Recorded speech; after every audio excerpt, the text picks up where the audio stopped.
Hai moito tempo, nunha terra moi lonxana, vivía un rei sabio chamado Salomón.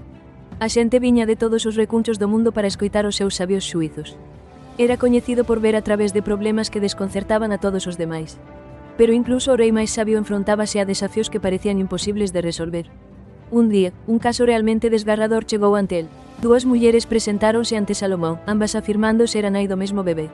O bebé era pequeniño e inocente, e o seu futuro pendía dun fío. Cada muller argumentou apaixonadamente ao seu lado, tecendo historias de amor e perda. Era imposible saber quen dicía a verdade. A corte estaba en silencio, chea de tensión, mentres todos se preguntaban como decidiría o rei. Observaban a Salomón, esperando un milagre de sabedoría. Despois de escoitar con atención, o rei Salomón falou, coa súa voz clara e firme. Pediu unha espada. Tráeme unha espada, ordenou, e divide o neno vivo en dous. Dá unha metade a cada muller. Un murmurio de asombro percorreu a multitude. Como podería o rei sabio suxerir algo tan terrible? Seguramente, isto era un xiro cruel, unha tormenta de injustiza. A xente murmuraba, impresionada polas súas palabras. Crían que a súa famosa sabedoría o abandonara neste momento difícil. Como podería unha verdadeira nai aceptar tal acto espantoso? Pero entón, algo extraordinario aconteceu. Unha das mulleres, coa cara chea de terror e bágoas, berrou. Non, meu señor, por favor, suplicou, coa voz tremendo. Non fagas dano ao neno. Dalle o bebé a ela, só deixa que o neno viva. O seu amor polo bebé era tan forte que preferiría entregalo por completo que velo ferido. Quería que o bebé vivise, sen importar quen o criase. Segunda muller, con todo, non dixo nada. Simplemente asentiu, aparentemente satisfeita coa idea de dividir o neno. Ela aceptou con calma a terrible proposta do rei. Non parecía importarlle a vida do bebé, só conseguir a súa parte xusta. Un sorriso de coñecemento tocou os beizos do rei Salomón. El vira a través da tormenta de confusión.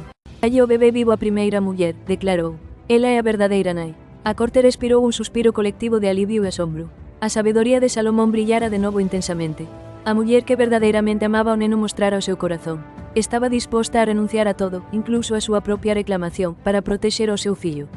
O seu acto desinteresado, nado do puro amor materno, revelou a verdade ao instante. A indiferenza da outra muller demostrou a súa engano. Esta historia ensínanos unha poderosa lección sobre as tormentas da vida. Ás veces, as cousas parecen graves, inxustas ou incluso imposibles. Podemos sentir que estamos no medio dunha tempestade xiratoria, incapaces de ver con claridade. Pero do mesmo xeito que o rei Salomón, moitas veces necesitamos mirar máis profundamente do que parece ao principio. A verdadeira nai non intentou gañar unha batalla, simplemente actuou desde un lugar de profundo amor e verdade. En ese momento, a tormenta de confusión rompeu, e o sol da verdade emerxeu. A vida poñeranos moitos desafíos, poñendo a proba a nosa paciencia e os nosos corazóns. Cando te enfrontes a dificultades, lembra esta historia.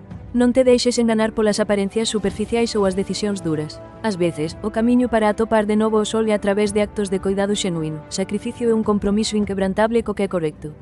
Enfróntate ás túas tormentas cun corazón verdadeiro, e sempre atoparás o teu camiño cara á luz. Subscríbete a Galician Lepo para máis historias lendarias que nos ensinan verdades intemporais.